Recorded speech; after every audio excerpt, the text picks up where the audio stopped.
এটা একটা গম ক্ষেত। এই যে বৃষ্টি হয়েছে, আরো হবে। আমি একটু বেরিয়ে পড়েছি, ইচ্ছে ছিল না কিন্তু বের হলাম। আসলে আকাশ খুবই মেঘলা, যে কোনো সময় বৃষ্টি চলে আসবে, কিন্তু মনে হলো একটু বেরিয়ে পড়ি। চাপ নিতে চাই না, কারণ এক জীবনে শুধু মানুষের অশান্তি, অন্যায়, চাপ, সংকুলান এসব নিতে পেরেছে। এখন আসলে একটু নিজেকে সময় দিতে চাই। মনে হলো যে একটু হেঁটে আসি, ভালো ঘুমাতে পারবো, স্কিনের জন্য ভালো, আর একটু ফ্রেশ অক্সিজেন নিয়ে আসি। এই হলো বিষয়, কিন্তু মনে হয় বৃষ্টি চলে আসতে পারে, এই আর কি। বেশ মেঘলা আকাশ, অনেক সুন্দর। রাস্তার কিনারে কিনারে ফুল, ভালো। আমার সুন্দর প্রকৃতি।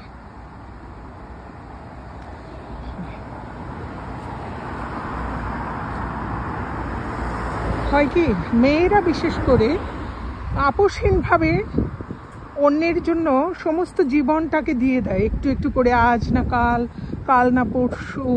জগতের সকলকে সুখী করার পরে সে নিজের জন্য কিছুটা সময় উপভোগের বাসনা করে, সেখানেও ঘুরে বালি। সেটাতেও হয় হয়তো স্বামী ভালো হয় না, নাহলে শাশুড়ি হয় হিংসুটে, কৃপণ, এরকম।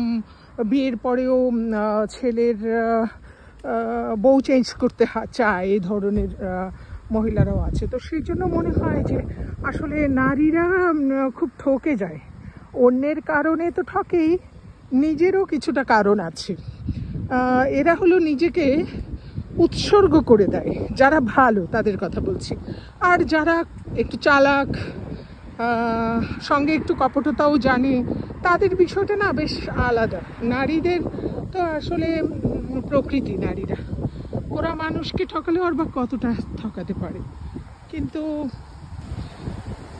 এখন হয় কি যে এই যেমন এখনই মনে হচ্ছিল না একটু এদেরকে সময় দেই, ওদেরকে সময় দেই, বাচ্চারা বায়না ধরেছে, ওটা করি না। আসলে এই যে একলা মায়ের কষ্ট, এটা দেশ আর বিদেশ নাই, এশিয়া, ইউরোপ বা আমেরিকা বড় বিষয় নয়। এই কষ্টটা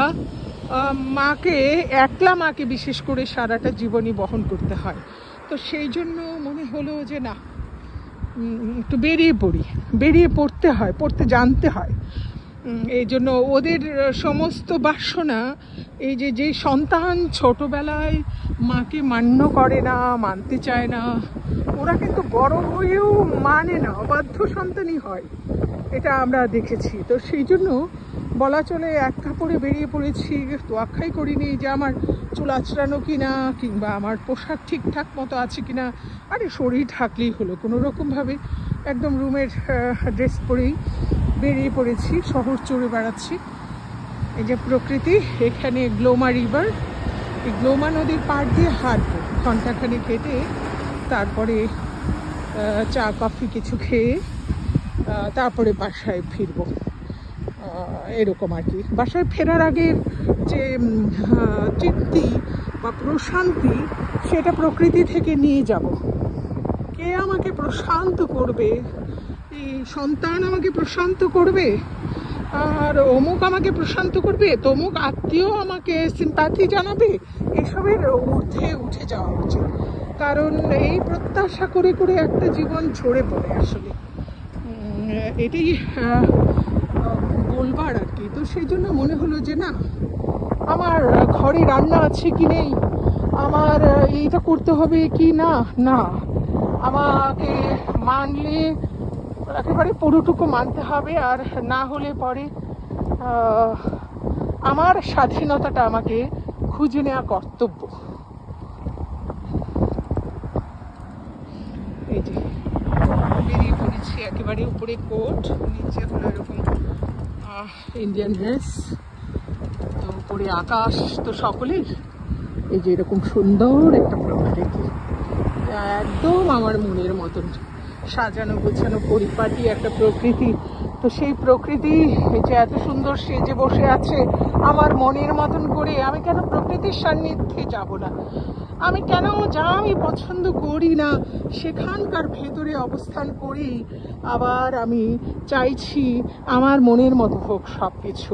বরং যতটুকু আমার মনের মতো আছে আমি কেন সেইটার সান্নিধ্য, সেইটুকুর ঘ্রাণ কেন নিচ্ছি না?